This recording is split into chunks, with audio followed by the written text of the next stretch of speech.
সবাইকে জয় যিশু। প্রভু যীশু খ্রিস্টের শক্তিশালী নামে আমি আপনাদের প্রত্যেককে হৃদয় দিয়ে স্বাগত জানাচ্ছি আমার এই চ্যানেল জীবন্ত ঈশ্বরের মণ্ডলীতে। আশা করি প্রভুর আশীর্বাদে আপনারা প্রত্যেকেই সুস্থ সবল আছেন। একমাত্র ঈশ্বরেরই গৌরব হোক, আমেন। আসুন আমরা প্রার্থনা করি। প্রভু, তোমায় ধন্যবাদ দিই, কেননা তুমি ধন্যবাদের ঈশ্বর। তোমার দয়া ও মহাকরুণা যা তুমি উপচিয়ে দিয়েছ তোমার রক্তে দিয়ে গড়ে ওঠা এই জীবন্ত মণ্ডলীর মধ্যে। প্রভু গো, তুমি এই মণ্ডলীর পালক, আমরা তোমার মেষপাল। তাই তো আমরা তোমার পথে চলতে চাই, তোমার সাথে চলতে চাই। প্রভু গো, তুমি আমাদের হাত কখনোই ছেড়ো না, কিন্তু আমাদের পরিবর্তন করো। তোমার পবিত্র নামে আমাদের প্রত্যেকের হৃদয়গুলোকে গড়ে তোলো, যেন আমরা তোমার এক একটা বাক্য হৃদয়ে রেখে গ্রাহ্য করে ধৈর্য সহকারে পালন করতে পারি। জীবনের যে কোনো ঝড়ে যেন আমরা তোমারই উপরে নির্ভর করতে পারি। তোমার পবিত্র নামে তুমি আমাদের বলবান করো। এই প্রার্থনা আমি খ্রিস্ট যিশু নামে চাইলাম, আমেন।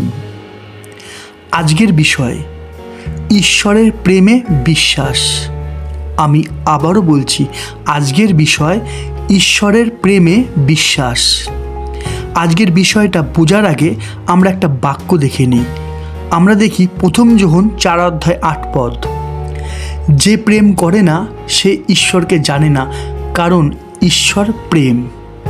আমি আবারও পড়ছি, কারণ ঈশ্বর প্রেম। হালেলুয়া। তাহলে আজকের বিষয়টা বোঝার আগে আমাদেরকে বুঝতে হবে যে ঈশ্বরই প্রেম। এখন প্রশ্ন, কেমন ধরনের প্রেম? আজকের দিনে হাত কাটাকাটি প্রেম, চিঠি দেওয়া দেবী প্রেম, এক বাটি চিংড়ির বদলে এক বাটি মাংসের প্রেম? কিন্তু নয়। ঈশ্বরের প্রেম নিঃস্বার্থ প্রেম, যাকে বলা হয় আগাপে। আমি আবারও বলছি, ঈশ্বরের প্রেম নিঃস্বার্থ প্রেম, যাকে বলা হয় আগাপে। আমি কেন শুরুতে এই কথাগুলো বলছি? কেননা আমাদের জানা দরকার ঈশ্বর আমাদের নিঃস্বার্থভাবে প্রেম করেন। আমরা দেখি যোহন 3:16। কারণ ঈশ্বর জগৎকে এমন প্রেম করিলেন যে আপনার একজাত পুত্রকে দান করিলেন, যেন যে কেহ তাহাতে বিশ্বাস করে সে বিনষ্ট না হয়, কিন্তু অনন্ত জীবন পায়। হালেলুয়া। কিন্তু মানুষের মনে সব সময় একটা প্রশ্ন উদয় হয়ে থাকে যে ঈশ্বর কি করলো, তাই না? আর এইটাই হলো আমাদের মনের সবচেয়ে বড় ভুল ধারণা। হ্যাঁ, আমি আবার বলছি, ঈশ্বর কি করলো, এই চিন্তাধারাই হলো আমাদের মনের সবচেয়ে বড় ভুল ধারণা। দেখুন, আমি বলছি ঈশ্বর কি করলো। ঈশ্বর আমাদের শাস্তি প্রভু যিশুর মাথার উপর দিয়ে আমাদের পাপের জন্যই তার পুত্রকে ক্রুশে মৃত্যুবরণ করালো। প্রভু যিশু কি করলো? প্রভু যিশু আমাদের পাওনা শাস্তি নিজে হাসি মুখে গ্রহণ করে নিল, যাতে আমরা ঈশ্বরের সন্তান হতে পারি ও ভবিষ্যতে মৃত্যুর পরে অনন্ত জীবন পেতে পারি। এখন প্রশ্ন, আমরা কি করব? পাপের ক্ষমা ও অনন্ত জীবন কি এমনি এমনি পেয়ে যাব? দেখুন, আমাদের চিন্তাধারা কেমন। আমাদের চিন্তাধারা কেমন? এই পৃথিবীতে আমরা যেমন খুশি তেমনভাবে জীবনযাপন করব, মিথ্যে আর মন্দের মধ্যেই চলব, দুটো পয়সার জন্য বেইমানি করব, আর মৃত্যুর পরে নিজেরাই বিশ্বাস করব যে মৃত ব্যক্তিটি স্বর্গে চলে গেছে, তাই না? মানে পাপের ক্ষমা আর স্বর্গরাজ্য আমাদের কাছে ছেলে খেলা। আমাদের সবচেয়ে বড় ভুল কোথায়? আমাদের সবচেয়ে বড় ভুল কোথায়? আমাদের সবচেয়ে বড় ভুল এইটাই যে আমরা বড্ড বেশি অন্যের দেখাদেখি চলতে চাই, কিন্তু ভুলেও একবারও দেখব না যে বাইবেল অর্থাৎ ঈশ্বরের বাক্য আমাদের কি বলছে, তাই না? লেখা আছে, আমরা দেখি মার্ক 7:8-9 তোমরা ঈশ্বরের আজ্ঞা ত্যাগ করিয়া মনুষ্যদের পরস্পরগত বিধি ধরিয়া রহিয়াছ। তিনি তাহাদিগকে আরও কহিলেন, তোমাদের পরস্পরগত বিধি পালনের নিমিত্ত তোমরা ঈশ্বরের আজ্ঞা বিলক্ষণ অমান্য করিতেছ। দেখুন, বুঝুন, বিশ্বাস করুন, কেননা এই বিষয়গুলো ছেলে খেলার বিষয় নয়। দেখুন, বিশ্বাস তো মুখে সবাই করে, কিন্তু আমরা তো জানি যে কার্যবিহীন বিশ্বাস মৃত, তাই না? দেখুন, ভালো করে বুঝবেন, আমাদের পাপের ক্ষমা ও অনন্ত জীবন পেতে গেলে প্রথমে আমাদের বিশ্বাস করতে হবে যে ঈশ্বর আমাদের নিঃস্বার্থ প্রেম করেছেন, আমাদের শাস্তি তার পুত্রকে দিয়েছেন, আর প্রভু যিশুই আমাদের জন্য মৃত্যুবরণ করেছেন। সবার আগে আমাদের এই বিষয়গুলোকে বিশ্বাস করতে হবে, কেননা লেখা আছে, আমরা দেখি যোহন 11:40 যিশু তাহাকে কহিলেন, আমি কি তোমাকে বলি নাই যে যদি বিশ্বাস করো তবে ঈশ্বরের মহিমা দেখিতে পাইবে? হালেলুইয়া।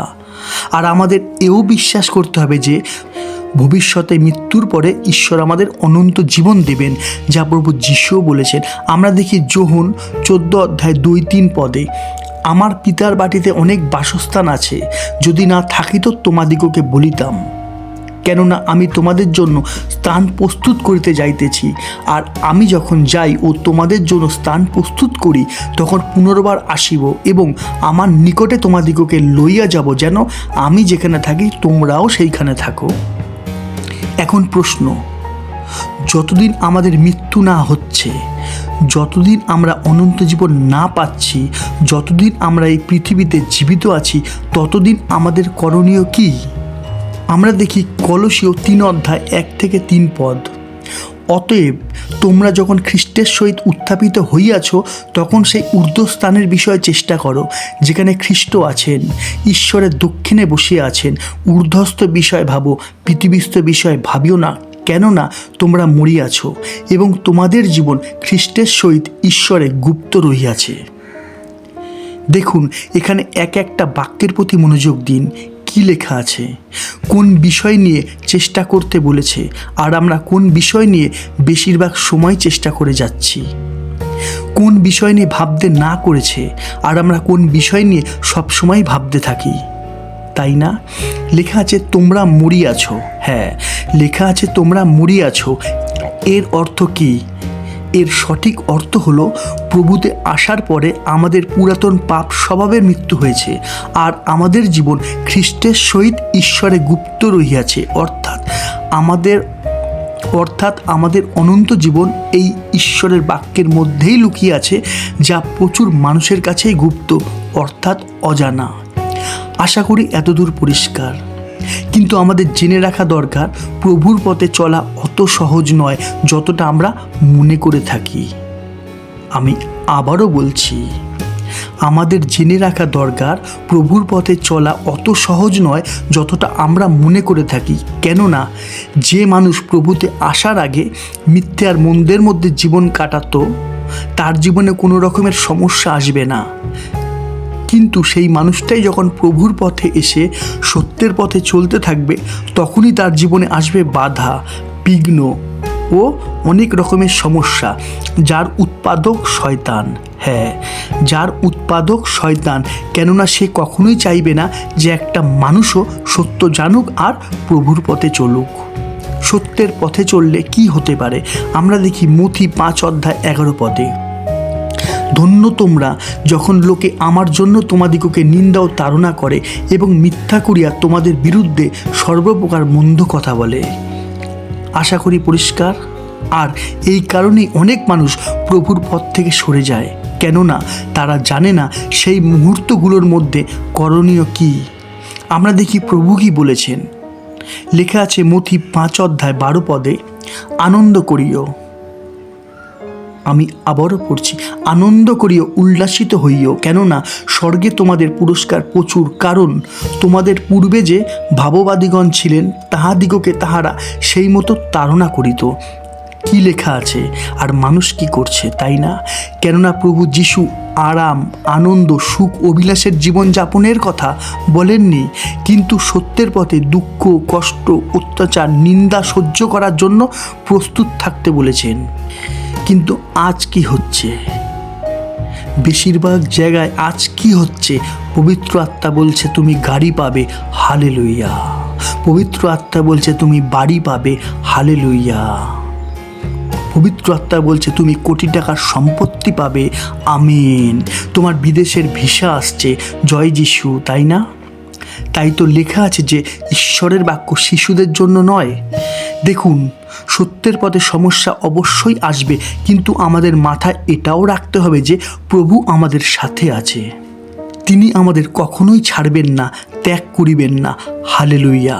প্রভু বলেছেন, আমরা দেখি প্রকাশিত বাক্য 3:20 দেখো আমি দ্বারে দাঁড়াইয়া আছি ও আঘাত করিতেছি, কেহ যদি আমার রব শুনে ও দ্বার খুলিয়া দেয়, তবে আমি তাহার কাছে প্রবেশ করিব। অর্থাৎ প্রভু আপনার দিকে হাত বাড়িয়েই আছেন। আপনি যদি প্রভুর বাক্য শুনে বিশ্বাস করে পালন করেন, তখনই প্রভু আপনাকে তার সন্তান হিসেবে গ্রাহ্য করে নেবেন। এইবারে একটু ভেবে দেখুন, এইবারে একটু ভেবে দেখুন, আপনি ঈশ্বরের সন্তান।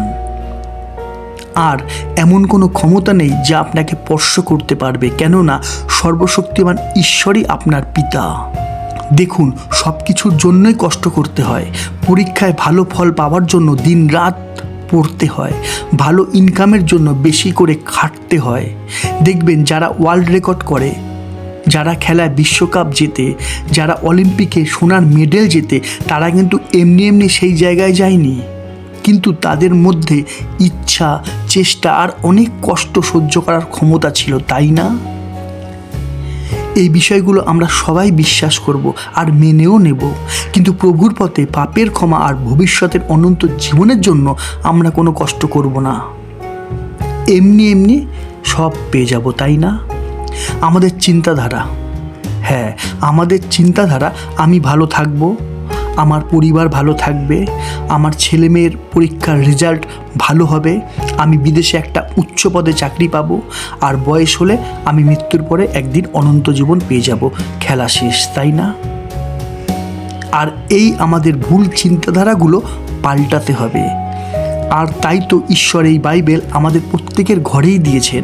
তাই তো আমি বারবারই বলে থাকি যে বাইবেল শোকেসে সাজিয়ে রাখার জন্য নয়, দিনে 10 বার প্রণাম করার জন্য নয়, বালিশের তলায় রেখে ঘুমানোর জন্য নয়, কিন্তু বাইবেলের বাক্যের দ্বারা আমাদের শিক্ষিত হতে হবে। বাইবেলের বাক্যের দ্বারা ঈশ্বরের বাক্যগুলো আমাদের গ্রহণ করতে হবে, বুঝতে হবে প্রভুর ইচ্ছা কী আর আমাদের করণীয় কী। আশা করি পরিষ্কার। তাই তো আমি আমার আজকের টপিকের নাম দিয়েছি ঈশ্বরের প্রেমে বিশ্বাস। কেননা ঈশ্বর যে আমাদের প্রেম করেন, তাও আবার নিঃস্বার্থ প্রেম, তা আমরা বিশ্বাস করি না। আমরা বিশ্বাস করি না, কেননা যদি বিশ্বাস করতাম তাহলে শুধুমাত্র সমস্যার সময় তার কথা মনে পড়তো না, তাই না? দেখুন, বেশিরভাগ মানুষই মুখে স্বীকার করে যে আমি প্রভুকে গ্রহণ করলাম, কিন্তু তারা সত্যি হৃদয় দিয়ে তাকে গ্রহণ করতে পারে না। তাই তাদের জীবনে কোনো ফল উৎপন্ন হয় না। প্রভুকে গ্রহণ করার অর্থ কী? প্রভুকে গ্রহণ করার অর্থ হলো ঈশ্বরের জীবন্ত বাক্যকে নিজের জীবনে গ্রহণ করা। আর তাই তো আজ বেশিরভাগ মানুষ তাদের কার্যের দ্বারা দেখিয়ে দেয় যে তারা অবিশ্বাসী। তারা এখনও প্রভুকে হৃদয় দিয়ে গ্রহণ করতে পারেনি, কেননা লেখা আছে কার্যবিহীন বিশ্বাস মৃত, তাই না? তাই আমাদের কার্যের দ্বারা দেখাতে হবে যে আমরা বিশ্বাসী, আমরা প্রভুর পথের, আমরা ঈশ্বরের সন্তান। আর এইটা তখনই সম্ভব হবে যখন আমরা ঈশ্বরের প্রেমে বিশ্বাস করতে পারবো, যা আমার আজকের টপিক। দেখুন, এমন প্রচুর মানুষই আছে যারা মায়ার বশে ঈশ্বরের পথ থেকে দূরে চলে গেছে। কিন্তু প্রভু যিশুর শিষ্যদের জীবন থেকে আমরা কি শিখতে পারি? তারা এই পথে থাকার জন্য অনেক কিছুই ত্যাগ করেছে, তাই না? দেখুন, মুখে বলা সোজা কিন্তু কাজে করা কঠিন।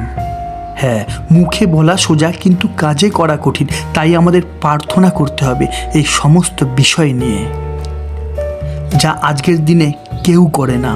আর তাই তো লেখা আছে, আমরা দেখি রোমিও 8:26 কেননা উচিত মতে কি প্রার্থনা করিতে হয় তাহা আমরা জানি না।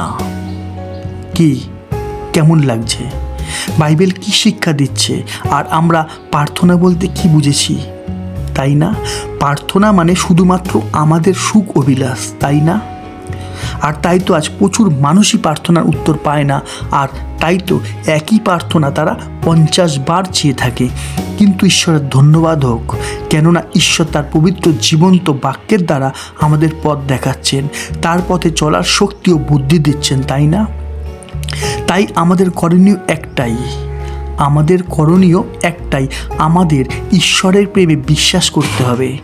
আর আমরা যদি সত্যি তার প্রেম বুঝি ও বিশ্বাস করি, তবে তো আমাদের তার প্রত্যেকটা কথাই শুনতে হবে। কেননা প্রেমে কি না হয়, তাই না? তাহলে যদি আমরা সত্যি হৃদয় দিয়ে তাকে অর্থাৎ ঈশ্বরকে গ্রহণ করতে পারি, মানে মন থেকে ভালোবাসতে পারি ও তার এক একটা বাক্য পালন করে কাজে দেখাতে পারি, তবে অবশ্যই আমাদের পাপের ক্ষমা হবে। কেননা লেখাই আছে, আমরা দেখি 1 যোহন 1:7 কিন্তু তিনি যেমন জ্যোতিতে আছেন, আমরাও যদি তেমনি জ্যোতিতে চলি, তবে পরস্পর আমাদের সহভাগিতা আছে এবং তাহার পুত্র যিশুর রক্ত আমাদিগকে সমস্ত পাপ হইতে শুচি করে। দেখুন, বুঝুন, কেননা বাক্যগুলো আমার নয় কিন্তু বাইবেলের। হালেলুইয়া। আমরা দেখি যোহন 3:36, যে কেউ পুত্রে বিশ্বাস করে সে অনন্ত জীবন পাইয়াছে, কিন্তু যে কেউ পুত্রকে অমান্য করে সে জীবন দেখিতে পাইবে না, কিন্তু ঈশ্বরের ক্রোধ তাহার উপরে অবস্থিতি করবে। অর্থাৎ যে কেউ পুত্রকে বিশ্বাস করে, অর্থাৎ যে কেউ ঈশ্বরের বাক্যকে বিশ্বাস করে, সে অনন্ত জীবন অবশ্যই পাবে। কিন্তু যে কেউ ঈশ্বরের বাক্যকে অগ্রাহ্য করে, যা প্রভু যিশুর শিক্ষার দ্বারা আমরা জানতে পারি, তবে অনন্ত জীবন তো দূরের কথা, হ্যাঁ, অনন্ত জীবন তো দূরের কথা, উল্টে ঈশ্বরের ক্রোধ তার উপরে থাকবে, অর্থাৎ নরক যন্ত্রণা। আশা করি পরিষ্কার। আশা করি ঈশ্বরের প্রেমে বিশ্বাস আমাদের কতই না গুরুত্বপূর্ণ তা আমরা আজকের শিক্ষা দ্বারা জানতে পারলাম, তাই না? ঈশ্বর প্রত্যেককে তার প্রেমের প্রেমিক করে তুলুন। হ্যাঁ, ঈশ্বর প্রত্যেককে তার প্রেমের প্রেমিক করে তুলুন। আমেন। আজ এতটাই। আবার দেখা হবে ঈশ্বরের জীবন্ত বাক্যের নতুন কোনো শিক্ষা নিয়ে। ততক্ষণ সবাইকে জয় যিশু, জয় যিশু, জয় যিশু।